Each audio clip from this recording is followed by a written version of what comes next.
fêtons des moments très forts concernant les droits des femmes. C'est le 41e anniversaire de la CEDAW, la Convention des Nations Unies contre les discriminations à l'égard des femmes. Le plan d'action de Beijing, on s'en souvient, 1995. La résolution 1325 des Nations Unies, les 5 ans des ODD, Objectifs du développement durable. Donc c'est une année charnière et il est important de s'asseoir, de réfléchir pour voir quelle a pu être l'articulation entre le droit international humanitaire et les droits des femmes, donc au plan international comme au plan interne. Eh bien, nous nous posons la question de savoir si le droit international des droits de l'homme a produit ses effets, les effets escomptés. Eh bien, nous allons essayer de réfléchir à ça, mais les enseignants ont une déformation. Quand ils font un cours, qu'ils traitent un sujet, ils précisent les notions. D'abord, notion de droit des femmes. Pourquoi a-t-on éprouvé le besoin de parler de droits des femmes? Les droits des femmes, c'est les droits humains de toute personne humaine. Mais on apporte la précision parce que généralement, on parle de droits de l'homme et on sait que le langage, parfois, traduit des arrière-pensées. Droits de l'homme, écrit avec un grand H. Mais pendant longtemps, c'était surtout ceux qui avaient conçu ces droits, c'est-à-dire les personnes de sexe masculin, qui étaient plus protégées que les femmes. Donc, il est important aujourd'hui, surtout depuis la Déclaration des droits de l'homme de Vienne de 1993, de préciser les droits des femmes, qui sont des droits universels. Alors, quand nous voulons donc voir l'articulation entre droit international des droits de l'homme et droits des femmes, eh bien, nous sommes face à un constat. C'est que le droit international des droits de l'homme est un droit protecteur. Il protège. Il protège, mais lorsque l'on prend ce droit international pour l'introduire au sein des États, eh bien, l'articulation peut être favorable aux femmes, mais il y a souvent des barrières, des insuffisances. Et il y a donc des défis à relever aujourd'hui, des défis à relever. Eh bien, le droit international des droits de l'homme protège les droits des femmes. À ce propos, nous rappelons les instruments juridiques qui existent. Et après, nous verrons tout ce qui est mécanisme de mise en œuvre de ces instruments juridiques. Eh bien, par rapport aux instruments juridiques, qui sont internationaux d'abord, régionaux et sous-régionaux. Internationaux, nous voulons citer d'emblée la Charte internationale. La Charte internationale, c'est le droit, c'est la Déclaration universelle des droits de l'homme de 1948. Elle est importante, cette déclaration. Elle n'a pas de force contraignante au plan juridique, pas de sanctions. Mais c'est une déclaration très forte qui pose les principes, les fondements, les règles, qui détaillent les droits concernés. Alors, pas de force contraignante, mais une force morale, parce que c'est l'engagement des États. Ils se sont engagés. Donc, cette déclaration a une force morale très importante. Et d'ailleurs, c'est à partir de cette déclaration que 2 pactes ont été créés qui ont une force obligatoire. Ces pactes. Pas seulement un engagement moral, mais une force obligatoire. C'est les 2 pactes de 1966, l'un sur les droits civils et politiques et l'autre sur les droits économiques, sociaux et culturels, qui, comme pour la Déclaration universelle des droits de l'homme, pose le principe sacro-saint de la non-discrimination. De toutes sortes, y compris discrimination relative au sexe, et qui développe les différents droits concernés. Nous y reviendrons tout à l'heure. Ça, c'est la charte internationale, qui est générale, qui porte sur les droits humains de façon générale, mais qui cite par moments les femmes. À côté de cette charte internationale, a été créée, a été élaborée une convention mondiale extraordinaire pour les femmes. C'est une convention des Nations Unies, la Convention des Nations Unies pour l'élimination de toutes les formes de discrimination à l'égard des femmes. Elle est extraordinaire. C'est une convention de 1979 qui est entrée en vigueur en 1985, qui est ratifiée par le Sénégal, n'est-ce pas? Alors, 85 que ça a été ratifié. Voilà. Alors, c'est une convention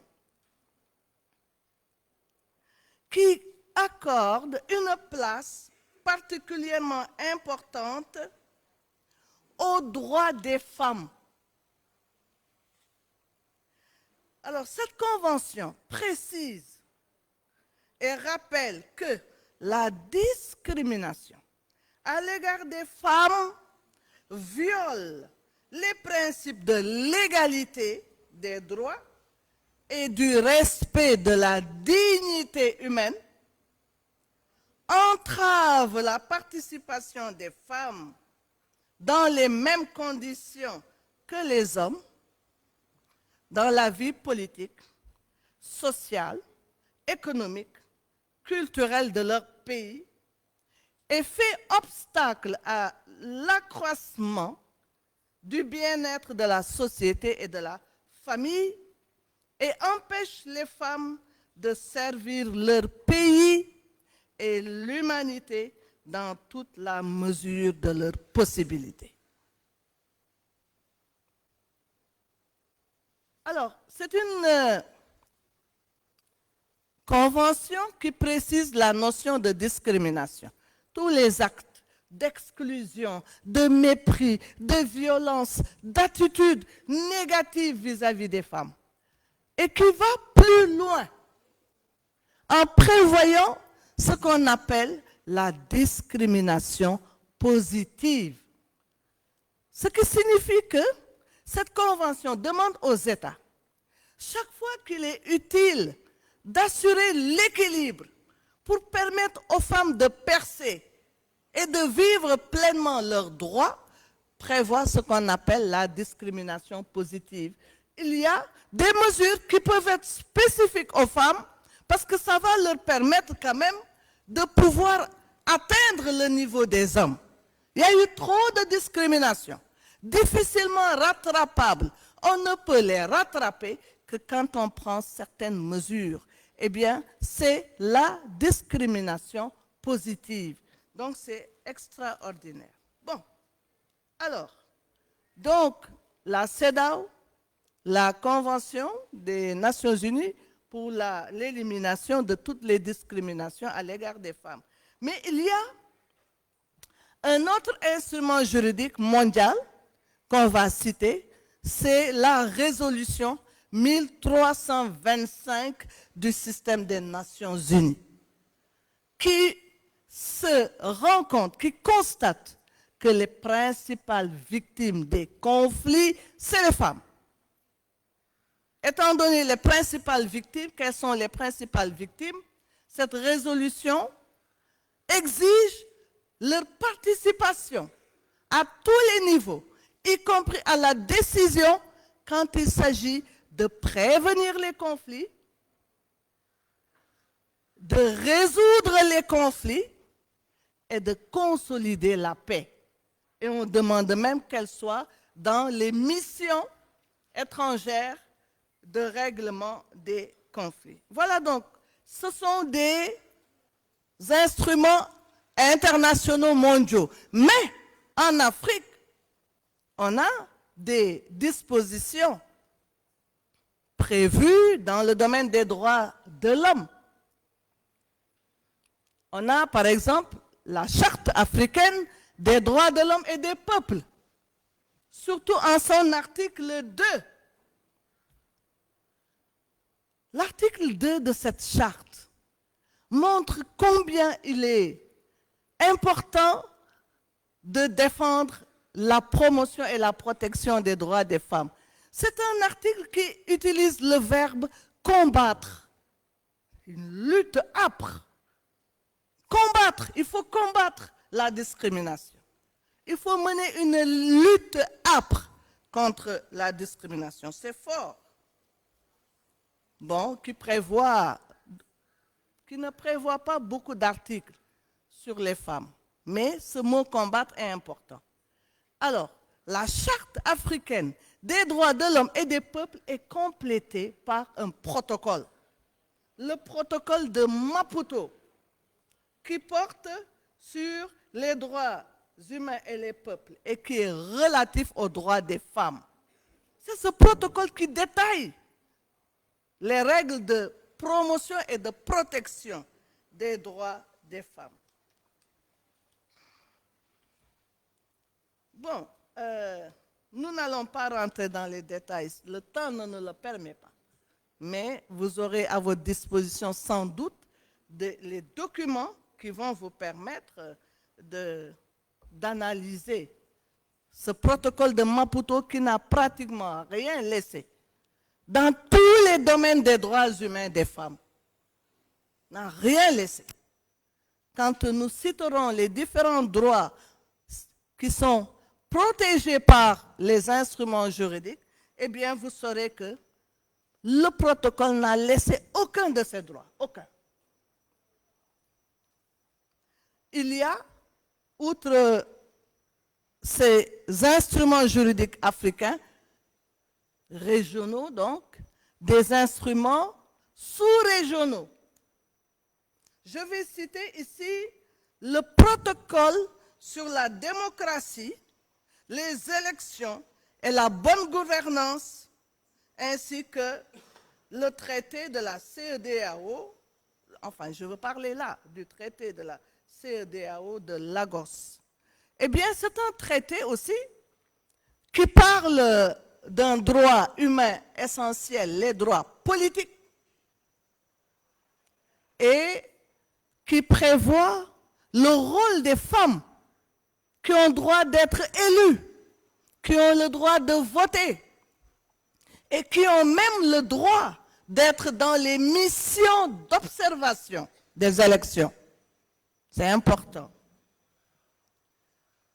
Alors, voilà donc globalement, parce que le temps ne nous permet pas d'entrer dans les détails, les grands instruments juridiques qui sont favorables à la promotion et à la protection des droits des femmes.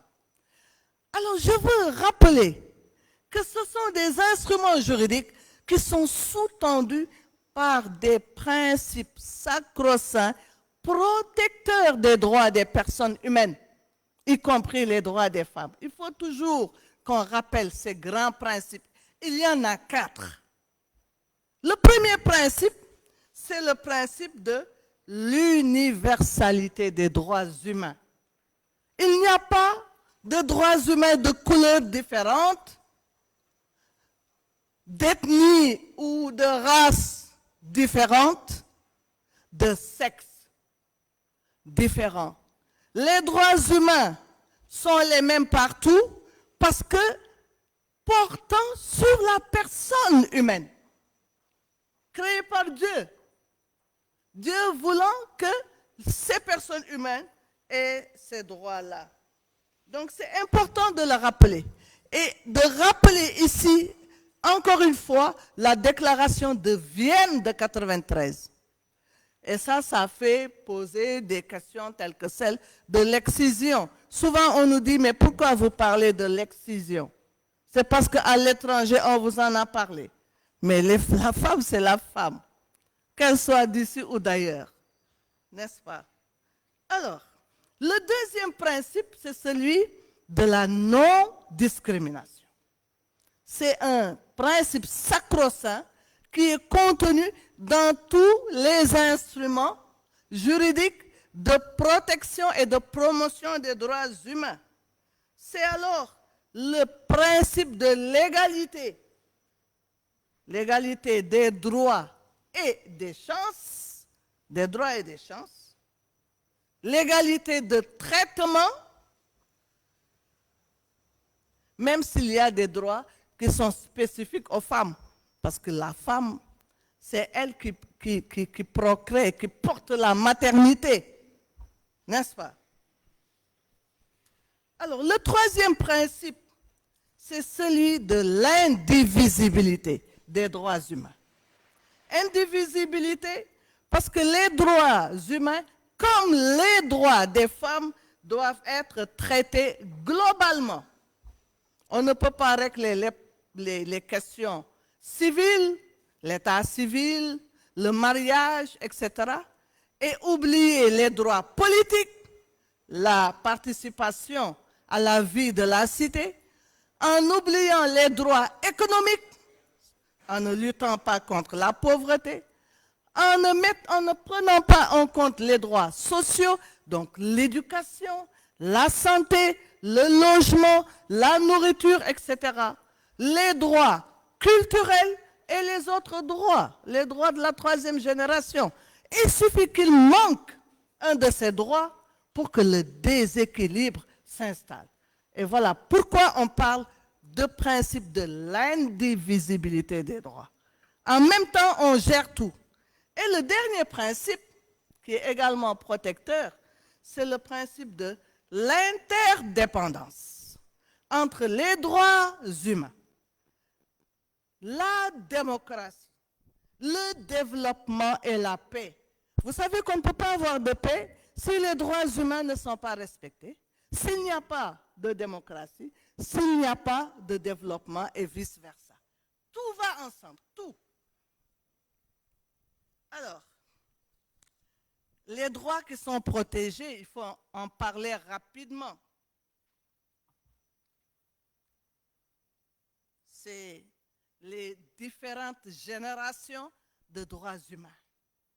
La première génération, celle qui est née en premier, lorsqu'on a réfléchi sur les droits humains, c'est les droits civils et politiques. Voilà pourquoi quand on dit que la politique, c'est pas bon, je dis attention, c'est un droit humain. Mais il faut le rendre propre. Il faut la rendre propre. Alors, les droits civils, c'est la vie, c'est la dignité, c'est l'intégrité physique, c'est l'état civil, c'est la nationalité, c'est la liberté, la sécurité des personnes, la vie privée, la vie familiale, etc., etc. C'est ça, les droits civils. Les droits politiques, la politique, c'est le droit d'aller voter, d'être élu, etc., etc. La deuxième génération qui est venue après les droits civils et politiques, c'est les droits économiques, sociaux et culturels. Alors vous verrez que tous ces droits-là, les instruments juridiques que j'ai cités en parlent. Alors les droits économiques, qui sont la deuxième génération, le travail, la sécurité sociale, la nourriture, le logement, la santé, l'éducation, la terre, le droit à la terre, la question foncière, les droits culturels, etc. La troisième catégorie de droits, c'est les droits collectifs,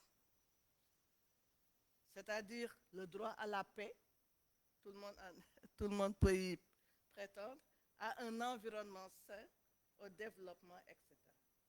Donc voilà,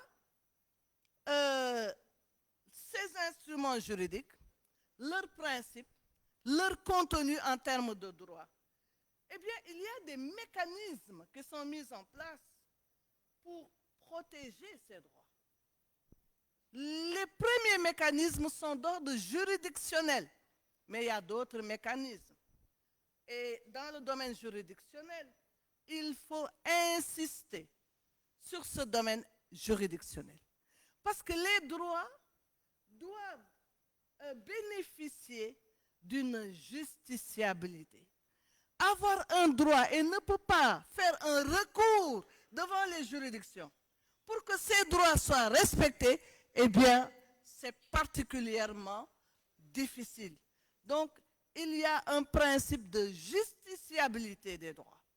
Pouvoir saisir les juridictions quand on pense que ces droits sont violés. Eh bien, il y a des juridictions au plan international, la Cour internationale de justice, la Cour pénale internationale, par exemple, avec le statut de Rome.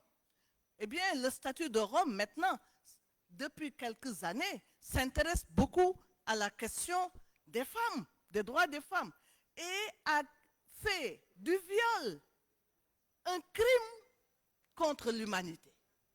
Un crime contre l'humanité, le viol.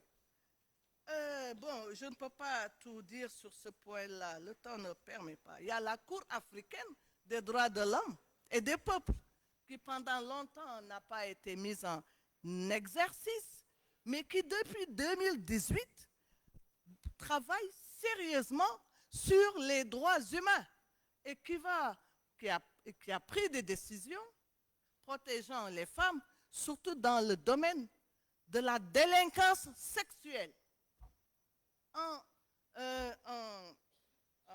décidant de sanctions, n'est-ce pas, sérieuses dans ce domaine-là. Il y a des mécanismes non juridictionnels. Je vais laisser à ma sœur Fatou le soin de parler de la Commission africaine des droits de l'homme et des peuples. Elle pourra en parler largement. Bon, il y a donc cette commission qui est importante. Et puis, au plan national, bon, il y a les juridictions, il y a les institutions, etc., etc. Alors, je voudrais développer la question de l'articulation, parce que ça, c'est le droit international, qui doit s'appliquer au niveau des États. Comment se fait cette articulation? Eh bien, par rapport à l'articulation entre ces droits et les États, la première idée, c'est que les États adhèrent. Il y a beaucoup de discours d'adhésion. Beaucoup de discours d'adhésion. Ils adhèrent. Mais il y a beaucoup de barrières et de contraintes. Des barrières et des contraintes. L'adhésion se traduit par la ratification.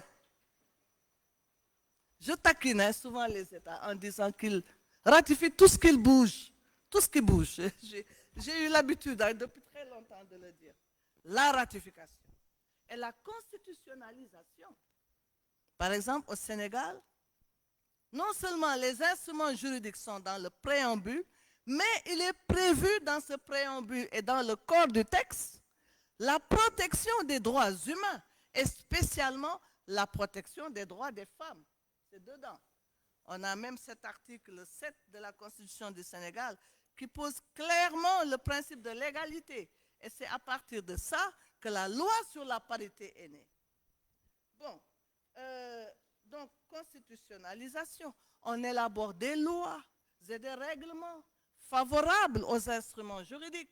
Les lois sur la parité, les lois sur les violences, le viol, etc., la santé de la reproduction, tout ça, ce sont des lois qui sont conformes aux instruments juridiques. Et au plan institutionnel aussi. Bon, en dehors du ministère, des institutions créées par le ministère de la Femme, on a par exemple l'ONP, l'Observatoire national de la parité, qui est un outil fondamental pour jauger, mesurer l'application de la loi sur la parité et de l'égalité de manière générale. Alors, donc, les États adhèrent, mais il y a beaucoup de barrières et de contraintes. D'abord, l'attitude des États face au contrôle périodique. Périodiquement, il y a un contrôle qui est fait au niveau du système des Nations Unies, des droits humains, pour voir quel est le degré d'application des instruments juridiques. Bon, en général, les États sont assez réticents et ils peuvent rester des années avant de donner un document. Bon, le Sénégal s'évertue quand même à remettre ces documents-là, mais il faudrait peut-être un peu plus de réaction, plus rapide. Bon, alors, autre barrière, c'est les barrières socio-culturelles. Vous le savez, on n'a même pas besoin de développer. Parce que souvent, surtout dans nos pays à majorité musulmane, le droit musulman, l'islam est très mal interprété en défaveur des femmes. Et là, il faut mettre le doigt dessus. Parce que ça porte atteinte aux droits fondamentaux de la femme. Et puis tout ça, ça manifeste un manque de culture des droits des femmes. Ça, c'est grave. Le manque de culture des droits des femmes. On ne connaît pas les droits des femmes et on semble refuser aux femmes leurs droits. Il y a un manque de culture, mais extraordinaire. Bon, il y a d'autres contraintes, surtout les contraintes d'ordre juridique. Je ne comprends pas que dans nos pays, avec tous ces instruments ratifiés, il y ait autant de dispositions juridiques discriminatoires.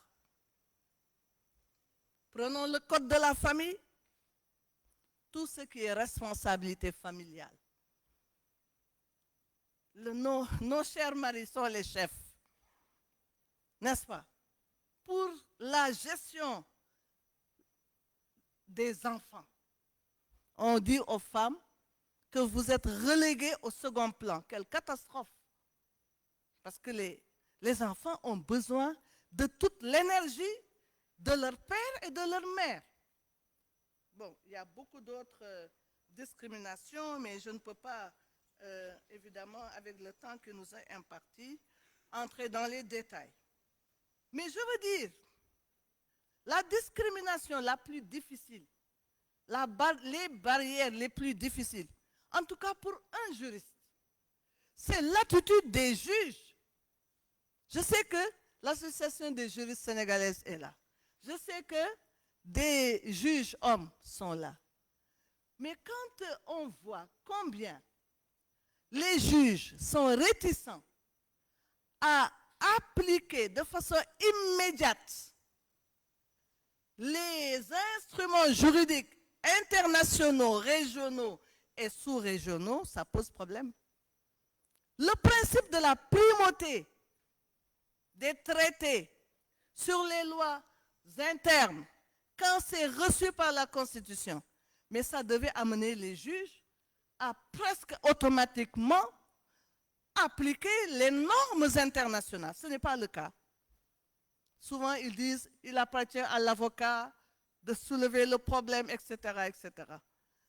C'est que les juges, vraiment, sont des purs produits de la société. Alors,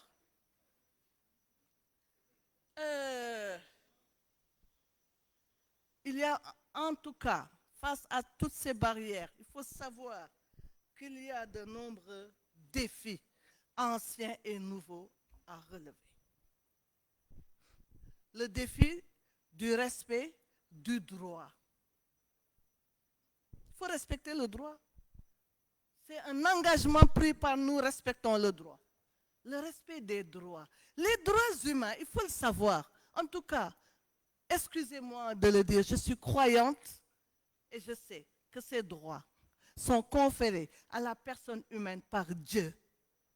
C'est Dieu qui nous a donné tout ça, y compris l'environnement, pour pouvoir respirer.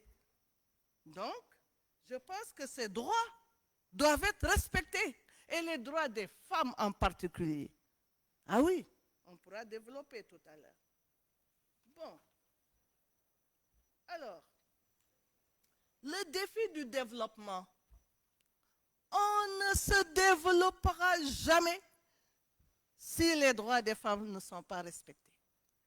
Les familles vont souffrir parce qu'on sait que normalement la femme est la colonne vertébrale des familles. Si elles n'ont pas de droits, les familles vont souffrir. Et la nation, la société de manière générale va souffrir. Le défi de la promotion économique des femmes et aussi des femmes rurales. Les femmes rurales, on les oublie.